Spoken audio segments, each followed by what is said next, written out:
Baga guyyaa irraa geenyee nagaa wal agarree jirtu baga jiraattan jiraachuun gaariidha jirra too jedhanii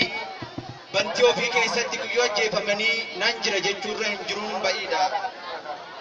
Qomoo koo Oromoo sabni kan koo martuu ashamaa nagumaa mee akkamnaaf jirtu alaaf manni keessan maatii hundi nagumaa hayyoliif abbooliin kabajamoon namaa warra of keessaa qabdan dhugaatti Oromummaa baga nagaan dhuftanii baga dhuftan nagaan gammachuu keenya ibsuun qophii keenya ragaan kan lafa fagoorraa naanuu Sudaan irraa gamtaatiin waltaanee kobora irratti irraa galanni rabbiidhaa hin badin maleessaa ijaa wal arguudhaaf lubbuun namti hin seenne carraan kun qadeessaa eessanni maaf jettu maaf garaasin nyaata anoo kan keessanii qabeenya Oromootaa dhalataa keessanii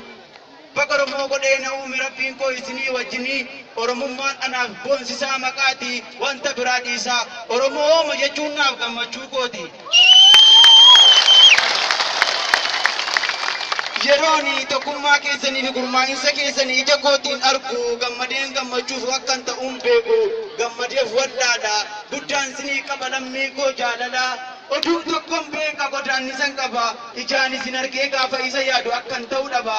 isa dur goobanaan qarshiidhaan jijjiiree diinatti nu kenne waggaa 100 guutuu hundeen boquu keenyaa takkaa ol hin jenne kaan qabeenya isaatiin manarraa buqqa'e meeqatu godaane meeqan lubbuun du'e Meka kola apa mesanyin akan orre uga waqaf laba sabni Oromoo kun madaa jabaa qaba madaan sun hin qorre harraga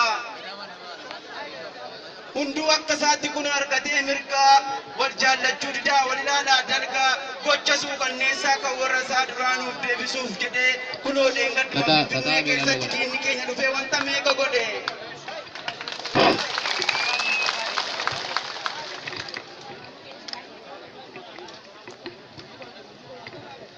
Sabni koo Oromoon madaa jabaa qaba madaan sun hin qorre rirriittaaf gidiraa alfee harka Oromaan waan meeqa danda'ee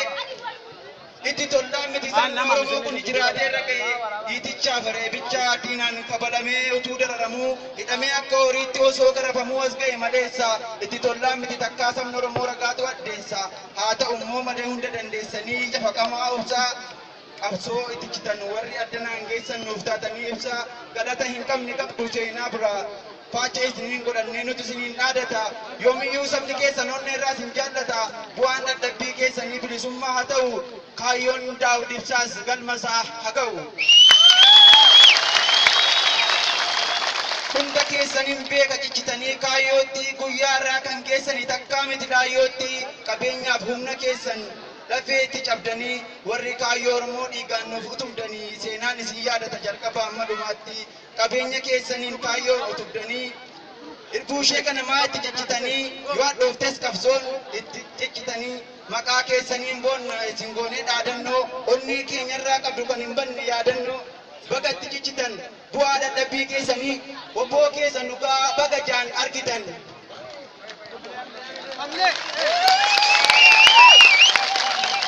Warri qabsoo kanaan itti ciccitanii nu biraan geessanii maqaa keessan kaasee hundumaa hin dha'u ammas kaayyoon keessan dhugaa bilisummaan Oromoon galmasaa haa ga'u qeerrummaa kaaftanii amma dullumaatti kaayyootti ciccitan kun hanga dhumaatti ifaajeen keessan gaa'ija godhateera inni isin facaaftan lalisee lateera alaabaan keessan Oromiyaa ballootti gadi dhaabbateera woboon abdii biyyaas Oromiyaa seenee kunoo mul'ateera baga gammaddanis baga gammanne isiniin jenneerra. Adamfamaa ture dur bineensa taane wanta biraa miti baqa diddaa roorroof nus biyyarraa baane moonee galuuf jennee garaagara yaane gaaddiddeessaa turan biiftuun bilisummaa takka akka nuun baane har'a gaa'ibnis mul'ateera haqna abbaa barbaadee galuuf foolateera fooliin bilisummaas waan nutti urgaa'eera yeroon kana jedhu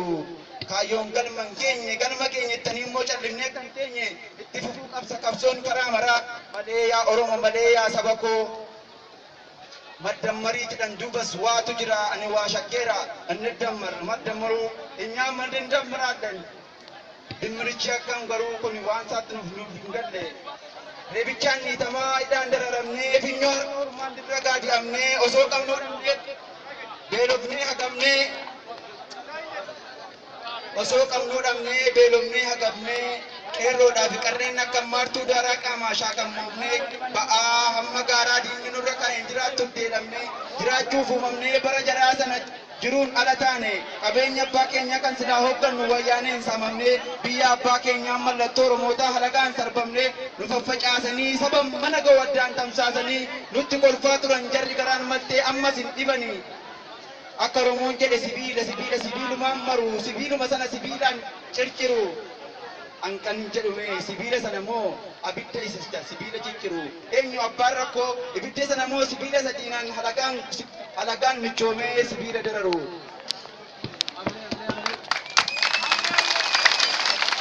qabsaa'ota oromoo warri kaleessaaf har'aa dhiiga keessan keessatti nuti dhaloonni qubee bilisummaa agarraa sabaaf jecha tuutanii taatan irbaata biyyoo jaalladhii gammadaa abbaa iddoo qosuma gaarii isinii kennu waaqayyo yaa gootota oromoo jaboo kaayyoon sibiilaa gabrummaa baachuu diddaaf biyyoo taatan nu jala diddanii harka gabrummaa cabsuuf baatan wal faana kanaaf isin yaadanna lafee keessan cabetu luquuqee nu waraana oromoo biraaf jecha waan baay'ee taatanii lafeetti cabdanii lubbuutti dhabdanii buqi isin qabsiiftanii dhaabne hanga har'aa dabaree nu dhaloonni qubeetti itti darbaa jirra biiftuu bilisummaa otoo hawwitanii lubbuu keessan qaalii aarsaaf taasiftanii warri kaayyoo haqaan nurraa seentan biyyoo qubsuma iddoo gaarii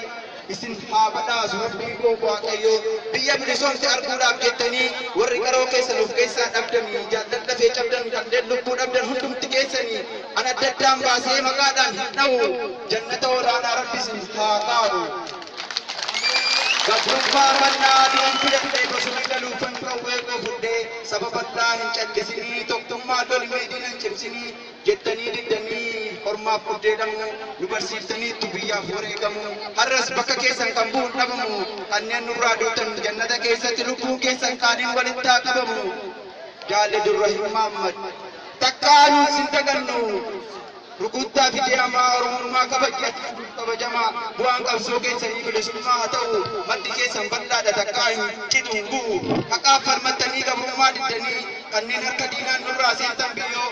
gumaa keessan baasaaf shiraa waaqayyo nu ifatti baasuudhaaf ofii biyyoo taatanii argattan duuniyaachaa dhabdan qooqa bittanii bilisummaa oromoof of taasiftaniin aarsaa duutanii baduun keessan garmalee saba aarsaa. Amilee ziqaata amileen baay'ee ziqaata. Duutanii baduun seena yeroo malee duutanii bilisummaa toon argin diina harka buutanii mi'eessiya tokko jedhaan midhadhaa deebi'aa har'as akkuma durii sabni gabrummaa baata waan isin dhabee biyya dhiiga isin lolaaftanii fakkeessitan galaana lafee keessan cabira dura faan qabannee yaana. Isin bara sana addaan waliin irra dhagaan waliin qoonne miidiyaas bantanii akka diyaaspooraa qabeenya nuun saamne dhugaadhaaf baatanii duutan dhugaadhaafi gootota dhugaadhi isiniin jechuunis sababa kanaati. Osoo jettanii akka itti jirtu argattu ta'e dhaaba durii irratti maxxanneen baay'atee meeqa akka ga'e sida akkam taatu laa waaqayyoof safuudha kan nu burjaasi jessu immoo diyaaspooraadha. Dhaaba saganamaa isa addunyaan beeku maqaa jijjiiranii faayidaa dhuunfaatiif qaama tokko fuudhuun dhibbatti baasanii nagada siyaasaa geggeessaatti jetti jarri hin saalfatanii bilisummaa Oromoo dhaabni dhugaan beeku abaawoodhaan achi wanta biraan qabu kanan itti akeeku. Dhaaba qabsaa'oonni ijaaran ganamaa kan qixxeetti ilaalu madaaleen maan namaa dhaaba barfaaf kosiin takkaa keessa hin jirre ana harcaatu miti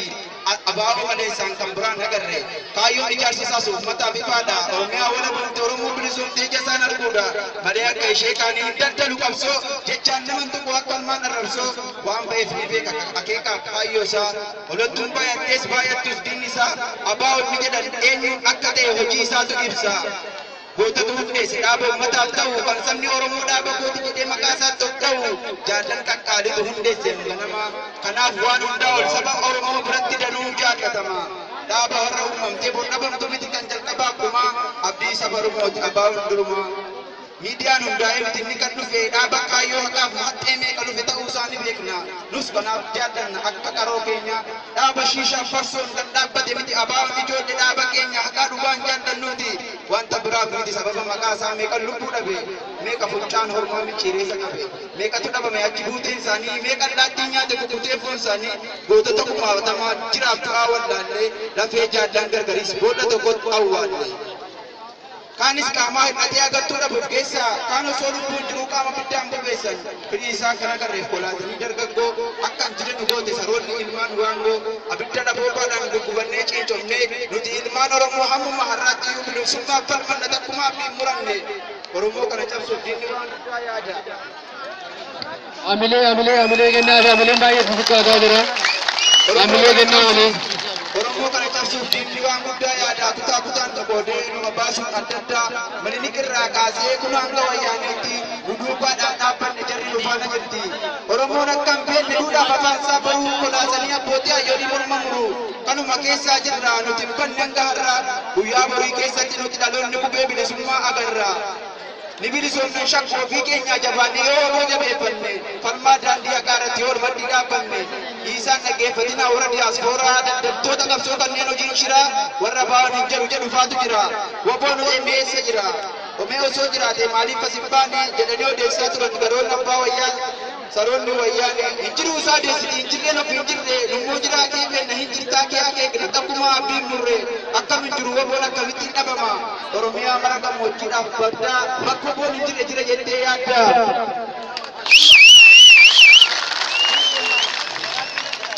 Galatooma.